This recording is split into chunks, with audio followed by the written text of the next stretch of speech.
दोस्तों नमस्कार। आप हमें जानते हैं। आज हम फिर आपके लिए यूपीएससी मेंस 2023 में जो सवाल पूछा है, क्वेश्चन लेकर उपस्थित है। इसको हम एक्सप्लेन करने वाले हैं। जो हमने कहा कि ये सिलसिला मेरा चलेगा, तो निरंतर ये सिलसिला जारी रहेगा। 1 और 2 हम आपके सामने एक्सप्लेन कर चुके हैं, ठीक है। अभी अब बारी आती है 3 की। तो तीसरे नंबर क्वेश्चन में देखिए क्या लिखा हुआ है। इसको अब हम तोड़ने का प्रयास करते हैं। यदि आप थोड़ा लंबे समय से मेरा वीडियो देख रहे होंगे तो अब तक आप समझ गए होंगे कि हमारा वीडियो बनाने का क्या तरीका है, कैसे हम क्वेश्चन को डील करते हैं। तो आइए पहले हम इसको तोड़ लेते हैं। क्वेश्चन तीसरा नंबर क्वेश्चन होगा आज। देखिए क्या लिखा है कि भारत के राज्य, ये पहला हो गया, भारत के राज्य, ठीक है। अगला है शहरी स्थानीय निकाय को, इसको दूसरा मानते हैं। आप कहेंगे सर शहरी स्थानीय निकाय को हम दूसरा क्यों माने? तो अभी मान लीजिए, हम बताते हैं क्यों। क्योंकि हमारा जो ग्राम पंचायत है, तो एक शहरी है, एक ग्राम पंचायत है, दो है ना। एक नगर पालिका, इसको हम लोग नगर निगम कहते हैं। एक गांव में प्रधान होता है, मुखिया होता है। तो शहरी स्थानीय निकाय की जगह यहाँ पे ग्राम पंचायत भी तो लिख सकता है कि ग्राम पंचायत। ये बताइए, ये दूसरा क्वेश्चन हो जाएगा। तो क्या होगा, क्वेश्चन का सेगमेंट चेंज हो जाएगा, क्वेश्चन का आंसर चेंज हो जाएगा, क्वेश्चन का कंटेंट चेंज हो जाएगा। समझ गए ना आप? तो यहाँ पे शहरी स्थानीय निकाय की जगह ग्राम पंचायत भी लिख सकता है कि नहीं लिख सकता? क्या होगा, दूसरा क्वेश्चन हो जाएगा। फिर कार्यात्मक, एक तीसरा इसको मान लीजिए, और चौथा वित्तीय को मान लीजिए। क्यों? क्योंकि दोनों हमें अलग अलग सेगमेंट बनाना पड़ेगा। दोनों ही रूप से सशक्त बनाने की प्रति अनिच्छुक प्रतीत होता है, इसको आप 5वां मान लीजिए। और टिप्पणी कीजिए, इसको आप 6 मान लीजिए। टिप्पणी करने को हम 6 क्यों माने हैं? हो सकता है आपसे टिप्पणी की जगह यहाँ पे आलोचना भी पूछ ले। अगर यही क्वेश्चन ये दे दे कि भारत के राज्य शहरी स्थानीय निकाय को कार्यात्मक एवं वित्तीय दोनों ही रूप से सशक्त बनाने में अनिच्छुक प्रतीत होता है, आलोचनात्मक विश्लेषण कीजिए या इसके सुधार हेतु आप सुझाव दें, तो क्या होगा, दूसरा क्वेश्चन बन जाएगा। और अगर यही क्वेश्चन सेम लगा दे, यही शब्द चेंज ना कर, यही रहने दीजिए कि भारत की राज्य ग्राम पंचायत को कार्यात्मक एवं वित्तीय दोनों ही रूप से सशक्त बनाने के प्रति अनिच्छुक प्रतीत होते हैं, टिप्पणी कीजिए। तो लोकल बॉडी से यूपीएससी लगातार प्रत्येक साल एक सवाल पूछ लेता है, आप जाके देखेंगे तो, ठीक है। तो क्या हो गया, हमने आपसे हर वीडियो में कहा है कि क्वेश्चन को आप अपने से एराइज कर सकते हैं कि इस क्वेश्चन से दूसरा क्या क्वेश्चन पूछा जा सकता है। अब यहाँ पे क्या बताए, ग्राम पंचायत आएगा, क्वेश्चन चेंज हो गया, आंसर उसका चेंज हो जाएगा, ठीक। तो समझ गए, ये रूप आप समझ गए। अब वही तो बता, यहाँ पे दे दे कि आप यहाँ पे दे दे, सोचिए कि भारत के राज्य ग्राम पंचायत को कार्यात्मक एवं वित्तीय रूप से सशक्त बनाने हेतु आप अपना सुझाव दें कि भारत के राज्य ग्राम पंचायत को कार्यात्मक एवं वित्तीय रूप से कैसे मजबूत बनाए, आप अपना सुझाव दें। तो क्या हो गया, अलग क्वेश्चन हो गया। तो ऐसे ही हम आंसर राइटिंग सीखते हैं, ठीक है। फिर से हम आपको बता दें कि फर्जी मॉडल उत्तर से आप सावधान रहें।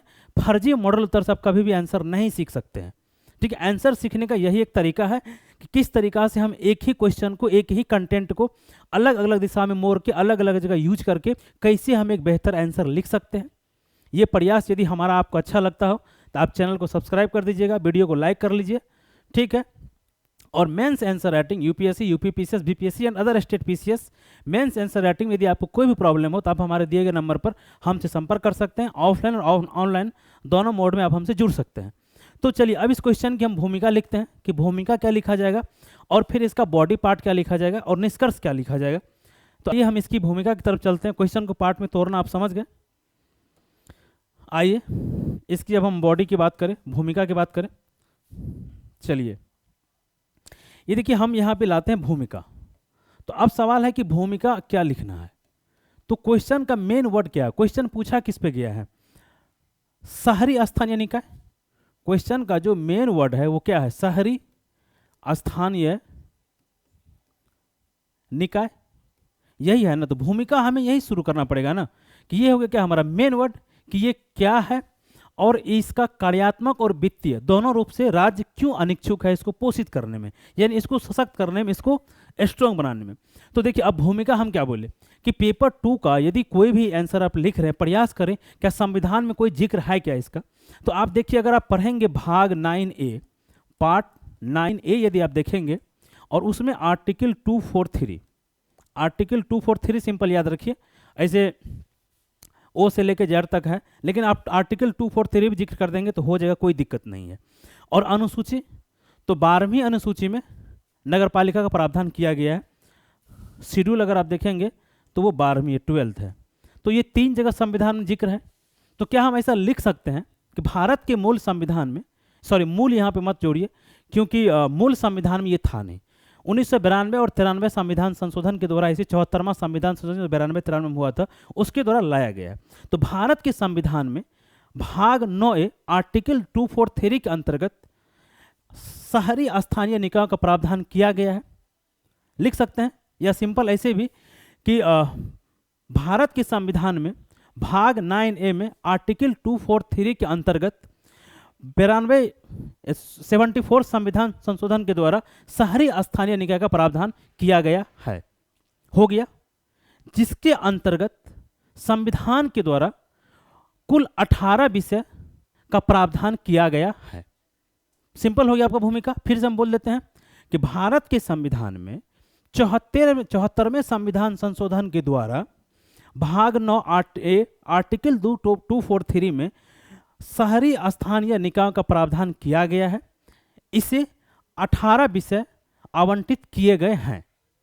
हो गया हमारा भूमिका। आप भूमिका समझ गए, एकदम शहरी स्थानीय निकाय से कनेक्ट हो गया क्वेश्चन से। ये हो गया हमारा भूमिका।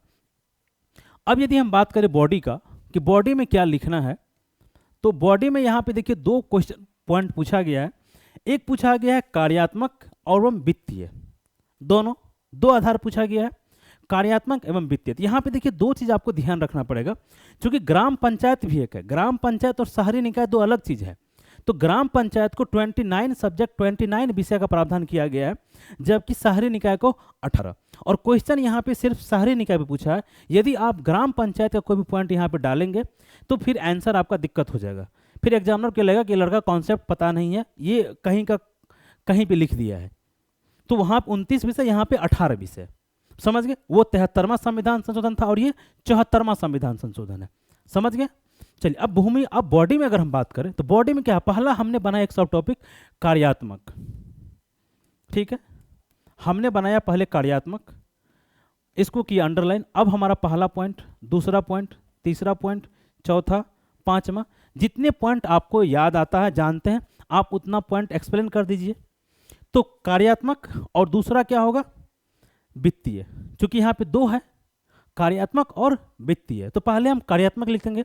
तो देखिए अभी है क्या, एक रिपोर्ट आया था कुछ दिन पहले, उसमें ये इस बात का जिक्र किया गया था कि 18 विषय जो हैं, उन 18 विषय में आप जानते हैं कि राज्य स्थानीय निकाय को, शहरी निकाय को 18 के 18 विषय पे हस्तांतरित नहीं किया है।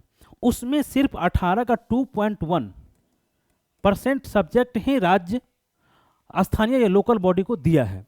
तो जितने विषय उनको दिया जाना चाहिए था, अब जैसे देखिए लघु इंडस्ट्री को लेके है, रोजगार को लेके है, स्वास्थ्य को लेके है, ठीक है, इस तरीका के आप 18 विषय जानते होंगे, नहीं जानते एक बार देख लीजिएगा लिस्ट। 18 विषय आपको याद रखने की जरूरत नहीं है, क्योंकि विषय इसमें पूछा नहीं गया है, तो वो अधिकार नहीं दिया गया है। तो पहला जो स्ट्रक्चर बनाया गया है, उस स्ट्रक्चर में पहला पॉइंट है जिला योजना समिति। ठीक है, जिला योजना समिति, हर नगर पालिका का, शहरी निकाय बॉडी का ये कर्तव्य होगा कि वो जिला योजना समिति वहां पे बनेगा, राज्य सरकार ये अधिकार देगा। लेकिन नीति आयोग का रिपोर्ट है कि बहुत सारे राज्य हैं जहां पे कि जिला योजना समिति फंक्शन नहीं करती है। ठीक है, लगभग 9 स्टेट्स हैं जहां पे कि जिला योजना समिति फंक्शन नहीं करती है ढंग से।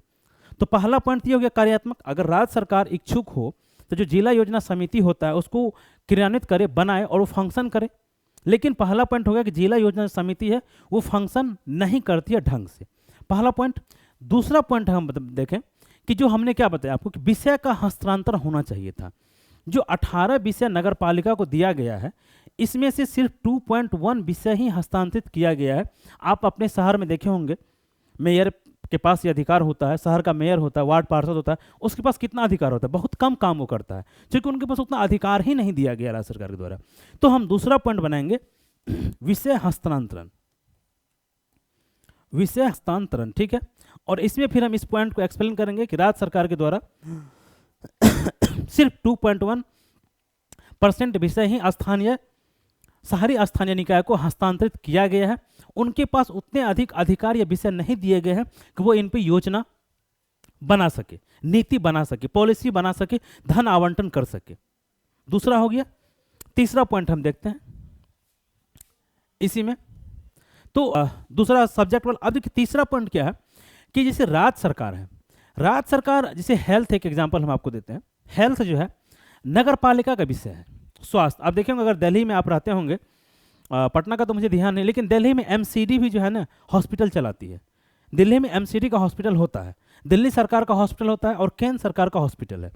तो स्वास्थ्य जो है ना नगर पालिका का है। लेकिन आप छोटे शहरों में जाइए, स्वास्थ्य को लेकर नगर पालिका कोई काम ही नहीं रहा होता है, ना के बराबर काम कर रहा होता है। तो ये क्या है, क्योंकि आप देखिए जैसे बिहार ले लीजिए, बिहार आप चाहे यूपी ले लीजिए, तो काफ़ी सारे नगर पालिका वहाँ पे बिहार में भी है और यूपी में भी है। बिहार में शायद 17-18 एग्जैक्ट, मुझे नहीं है एग्जैक्ट डाटा, 17 या शायद 18 है।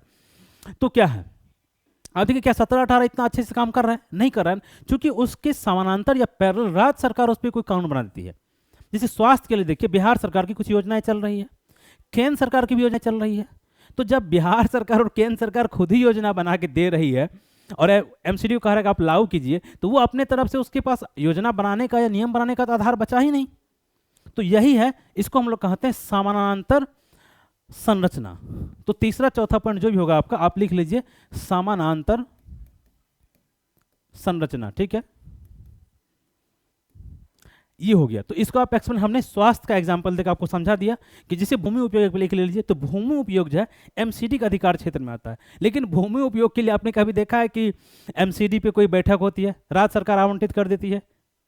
करती है, नहीं करती है? तो ये समानांतर संरचना बनाती है। राज्य सरकार जो है एक ही विषय, जिसे जो विषय, जैसे अगर केंद्र सरकार का एग्जाम्पल ले तो वहाँ पे क्या होता है, समवर्ती सूची होती है।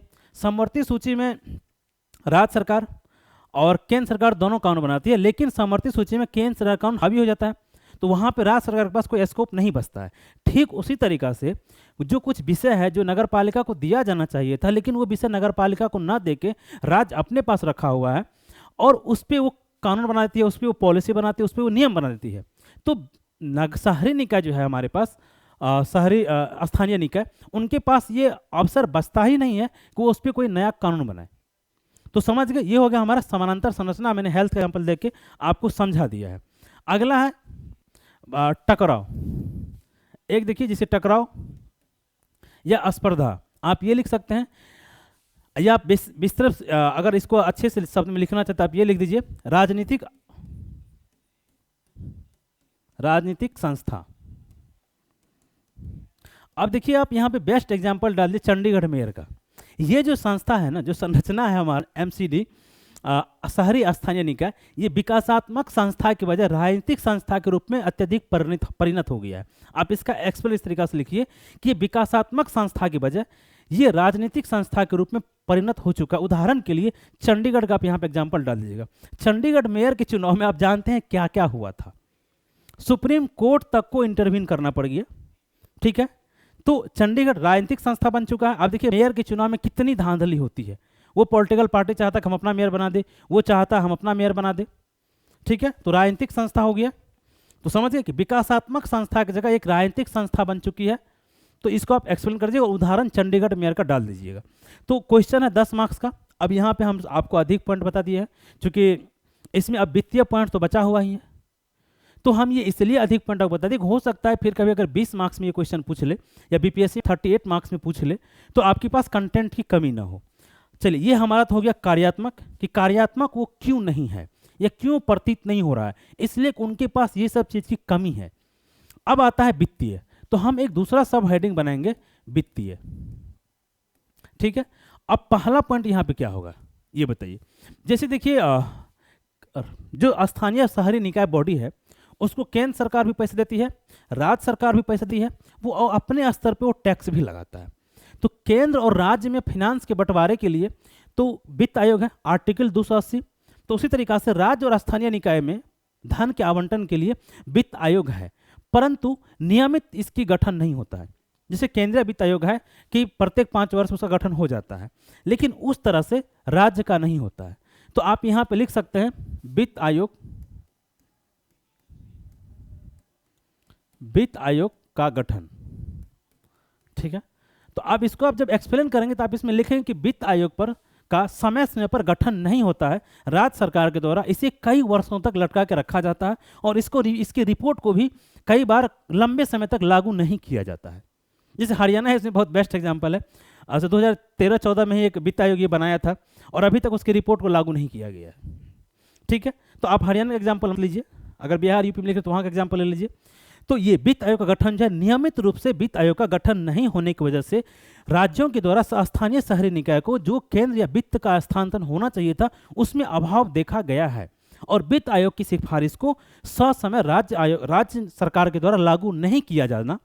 तो पहला पॉइंट एक्सप्लेन हो गया। दूसरा पॉइंट अब देखिए क्या होता है कि जो टैक्स है ना, इसका कर राजस्व का अभाव इसके पास नगर पालिका के पास। क्यों? एक तो उनके पास उतनी शक्ति नहीं है, उसके पास टैक्स एक्सपर्टीज नहीं है भाई, उसके पास उतने संसाधन नहीं है टैक्स कलेक्ट करने के लिए। जिस तरीका से देखिए केंद्र सरकार में क्या है, राज्य सरकार में क्या है, आईटी डिपार्टमेंट है, इनकम टैक्स डिपार्टमेंट है। क्या इस तरह कोई डिपार्टमेंट एमसीडी में है क्या कि टैक्स कलेक्ट करते रहे? नहीं है। तो ये क्या है ना, तो इसके पास कौशल का, तकनीक का, बुद्धिमत्ता का अभाव है, कर्मचारियों का अभाव है, प्रशिक्षित कर्मचारियों का अभाव है, तकनीक उसके पास उस तरह का डेवलप नहीं है। तो दूसरा पॉइंट हो गया कर राजस्व का अभाव। तो एक्सप्लेन आप उसका कर देंगे कि इनके पास ये सब नहीं है जिसकी वजह से वो टैक्स राजस्व को नहीं निकाल पाता अच्छे तरीका से। अब अगर हम चौथा इसमें तीसरा पॉइंट की बात करें तो तीसरा पॉइंट हो गया क्या, अनुदान। ये केंद्र सरकार पर और राज्य सरकार पर अनुदान के लिए ही निर्भर रहता है। तो जब अनुदान के लिए निर्भर रहेगा, इसको खुद की वित्तीय शक्ति नहीं रहेगी तो फिर पैसा ये अपना काम नहीं कर पाएगा। तो अधिकांश पैसा जो शहरी स्थानीय निकाय को मिलता है वो अनुदान से मिलता है, केंद्र सरकार के द्वारा और राज्य सरकार के अनुदान से मिलता है। समझ गए? ये हो गया हमारा तीसरा पॉइंट, एक्सप्लेन कर देंगे। अब चौथा हम एक नया पॉइंट आपको बताते हैं। आजकल एक कॉन्सेप्ट है म्युनिसिपल बॉन्ड, जिसे आप देखिए राज्य सरकार और केंद्र सरकार जो है वो बॉन्ड जारी करते, बॉन्ड निकालती है। अगर जैसे केंद्र सरकार देखेंगे तो गवर्नमेंट बॉन्ड केंद्र सरकार जारी करती है, ट्रेजरी बिल जारी करती है। उसी तरीके से राज्य सरकार, स्टेट गवर्नमेंट भी गवर्नमेंट सिक्योरिटी जारी करती है। लेकिन म्युनिसिपल बॉन्ड, यहाँ पे आप लिखिए म्युनिसिपल बॉन्ड या शहरी स्थानीय निकाय बॉन्ड भी आप लिख सकते हैं।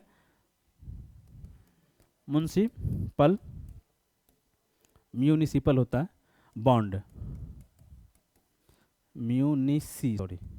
म्यूनिसिपल